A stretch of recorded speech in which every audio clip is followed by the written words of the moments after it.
ஒரு நாள் கைலாசத்தில் முருகப்பெருமான் மிகவும் மகிழ்ச்சியான மனநிலையில் இருந்தார். விளையாட வேண்டும் என்ற ஆசை அவருக்கு தோன்றியது. உடனே அவர் தன் அண்ணன் விநாயகரை அழைத்தார். வாருங்கள் யானை முகனே, நாம் இருவரும் சேர்ந்து விளையாடச் செல்லலாம் என்று சிரித்தபடி கூறினார். அந்த வார்த்தையை கேட்ட விநாயகர் அமைதியாக சிரித்தார். பின்னர் மென்மையான குரலில், தம்பி, நீ எப்போதும் என்னை யானை முகன் என்று மட்டும் ஏன் அழைக்கிறாய் என்று கேட்டார். அதற்கு முருகன் சிறிது அகந்தையுடன் பதில் அளித்தார். யானை முகம் உடையவரை யானை முகன் என்று அழைப்பது தவறா? அதுதானே உண்மை என்றார். பின்னர் மேலும் கூறினார், என்னிடம் சக்தி வாய்ந்த வேல் இருக்கிறது, உன்னிடம் என்ன இருக்கிறது? என்னிடம் பறக்கும் மயில் வாகனம் உள்ளது, உன்னிடம் நடக்கும் எலிதான் இருக்கிறது. என்னிடம் 6 முகங்கள் உள்ளன, உன்னிடம் ஒரே முகம்தான் இருக்கிறது.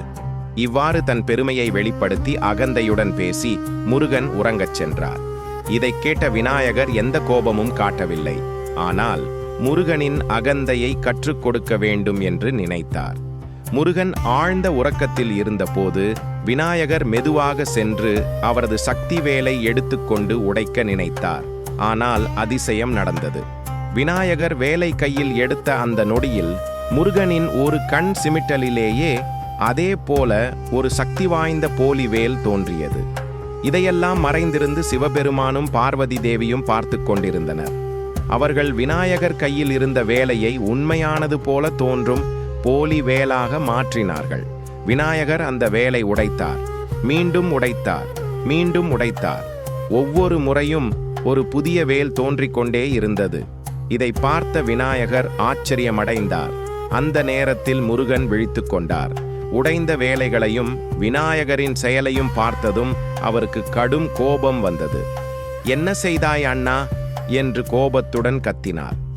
அகந்தை கலந்த கோபத்தில் விநாயகரின் கழுத்தை பிடித்து நெரித்தார்.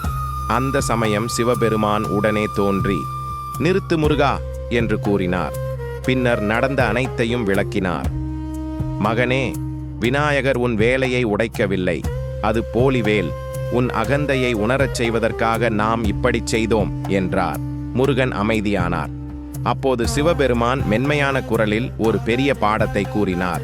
மகனே, கண்ணாடி முன்னால் நின்றால் நாம் எப்படி இருக்கிறோமோ அதையே அது காட்டும். அது அழகை பெரிதாக்காது, குறைகளையும் மறைக்காது.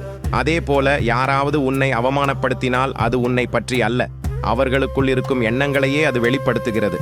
நீ அமைதியாக இருந்தால் உன் மௌனமே உன் பதிலாகும். அவர்கள் பேசும் வார்த்தைகள் அவர்களையே உலகிற்கு காட்டிவிடும். அமைதி பலவீனம் அல்ல மகனே, அது ஞானத்தின் அடையாளம். இந்த வார்த்தைகள் முருகனின் மனதை தொட்டது.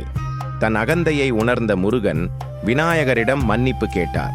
விநாயகரும் புன்னகையுடன் தம்பியை அணைத்துக் கொண்டார். அன்று முதல் முருகன் பணிவின் முக்கியத்துவத்தை உணர்ந்தார்.